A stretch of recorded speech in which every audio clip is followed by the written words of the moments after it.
gerakan Syiah di Malaysia, golongan Syiah India, Syiah Pakistan, Syiah Iran. Dia ada 3 golongan. Cara gerakan dia, pelajar IPTA, UM, UPM, ada 2,500 pelajar Iran yang berada kat Uniten, UIA, UTM Sekudai, UKM.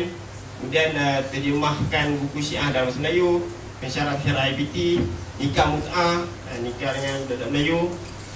Kemudian night club di Hotel Pan Pacific ada lah. Lepas tu malam Ahad ada tawakkal perempuan berjumpa. Kemudian kedai Syiah kat Kelang ada Syiah India, Gombak dekat Giant ada Syiah Pakistan, kat Ampang ada Syiah Iran. Dan bilangan Syiah Iran yang datang Malaysia, tengok 2,000 orang Syiah dari Iran yang menetap kat Malaysia, yang bekerja, yang belajar, yang mengajar semua. Pelancong Syiah dari Iran sekitar 70,000 hingga 150,000 orang setahun. Dan bilangan pelancong Syiah dari India dan Pakistan tidak diketahui. Maknanya lagi banyak usaha untuk mendapat pengiktirafan.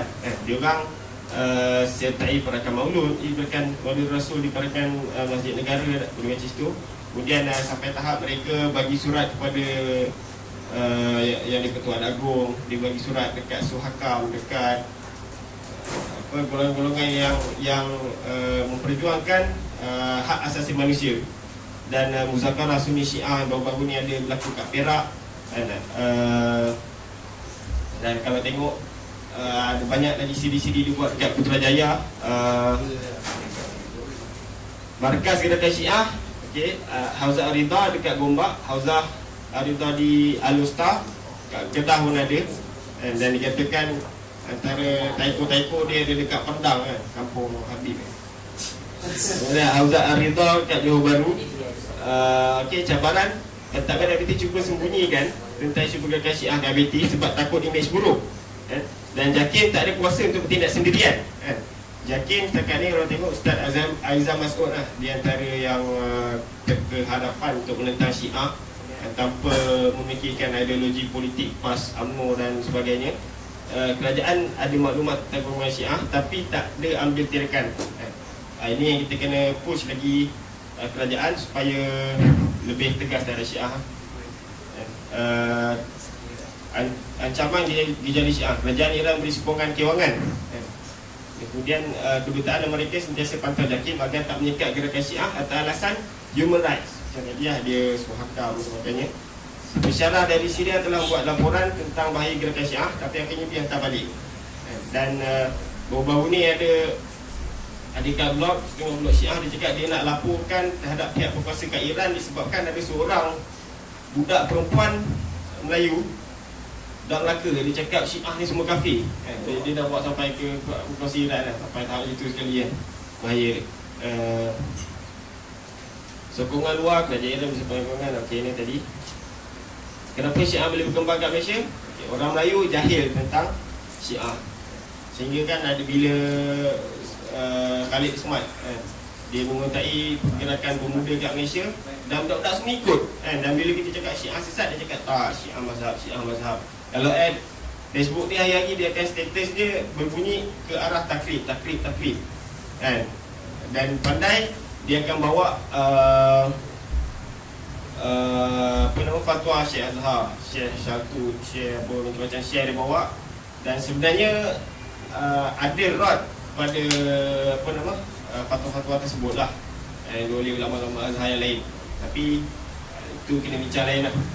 Dan kemudian kelekaan pihak berwajib dalam menangani isu Syiah fokus kepada isu Wahabi.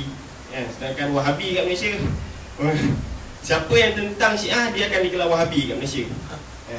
Siapa yang tentang Syiah akan digelar Wahabi. Ustaz Mat pun Wahabi, Fathul Bari Wahabi, semua yang tentang Syiah adalah Wahabi bagi dia orang lah.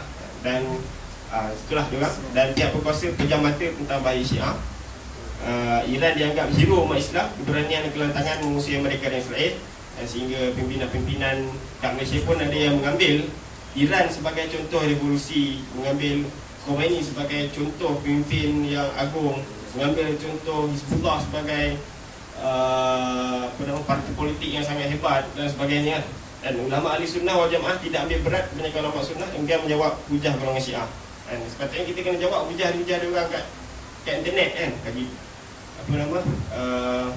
di media dan sebagainya kan. Setakat ni tak banyak kan NGO ataupun gerakan-gerakan yang nak tentang Syiah, melainkan ada gerakan-gerakan sendirian. Jakim ada Ustaz Aizal Mas'ud, ada Nisma, dan ada apa nama, Ustaz Nasim. Ustaz Nasim ni kalau ceramah dia semua pasal Syiah. Ada Maulana Nasri, ada beberapa orang tiga je lah kan, masuk Fathul Bari kan. Okay. Kembangkan ini gambar ni adalah Syekh Said Hasan Al-Attas, Ayatullah Melayu.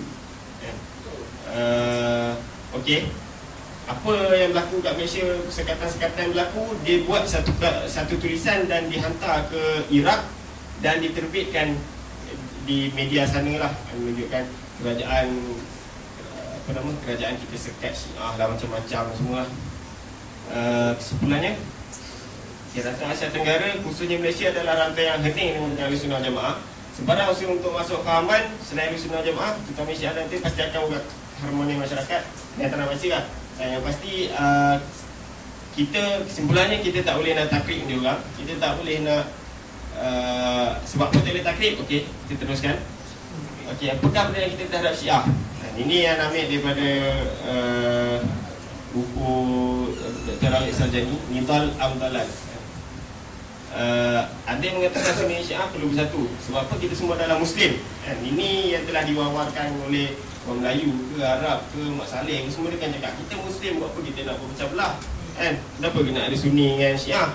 Biarlah kita satu je kan. Okey, najak balik kita lihat apa yang telah mereka buat terhadap umat Islam kan. Dia cela sahabat secara berterusan, Ummul Mukminin dikatakan pelacur dan sebagainya kan. Dan bahaya tasyayuk. Tasyayuk ni cenderung. Contoh kat Malaysia contohnya, kalau lah dia cakap dia tak suka Syiah, tapi dia mengambil Iran sebagai role model, dia mengambil Hizbullah sebagai role model. Inilah yang dikatakan tasyayuk. Maknanya dia beriman dengan fikrah Syiah ni lah. Perbuatan mereka membunuh ribuan Sunni di Iraq, Syria dan negara lain. Macam tadi Sidik Tuntang, 2003 sampai 2006 lebih daripada 100,000 Sunni di Iraq dibunuh. Itu bila dia dah jadi majoriti, dia akan bunuh. Kalau kat Malaysia dia akan cakap kita macam adik-beradik ni semua kan, sebab dia orang masih lagi minoriti. Kemudian mengancam Iraq secara terang-terangan melalui tentera, politik, ekonomi dan ini memberi keuntungan kepada mereka. Siapa yang bela nasib Sunni di Iran yang hampir 30%? Tak ada orang yang bela nasib Sunni yang hampir 30% kat Iran. 30% Sunni kat Iran. Masjid dirubuhkan, dibunuh, diperlakukan bermacam-macam lah. Boleh tengok sendiri. Kemudian kita tengok pandangan jumhur ulama.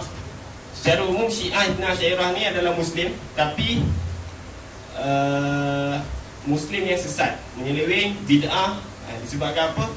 Disebabkan segala perbuatan mereka yang mencecah sahabat, dan tadi kita tengok ada 7 kesesatan yang tadi, dan sebenarnya ada lebih. Itu antaranya. Dan oleh disebabkan itu, mereka dibenarkan buat haji. Dia orang akan tanya, dia orang akan tanya kat kita kan, kalaulah kamu cakap kita orang ni kafir, kita sesat, kenapa kerajaan Arab Saudi bagi kita orang buat haji kan? Sebab apa? Sebab dia orang ni, ada pendengar ulama cakap dia orang ni masih Islam, cuma dia orang sesat, bid'ah, terseleweng dan macam-macam lagi kan? Tapi dia masih Islam. Sebab apa? Dia masih beriman Allah itu adalah Tuhan dan masih lagi mengucap syahadah. Dan sebahagian ulama mengatakan Syiah yang kafir adalah Syiah dan Nusairiyah. Sebab apa? Dia menganggap Ali sebagai Tuhan. Macam Ali sebagai Tuhan. Disebabkan semua bilangan dan kesatuan mereka, maka mereka bukan mazhab daripada Islam sebenarnya.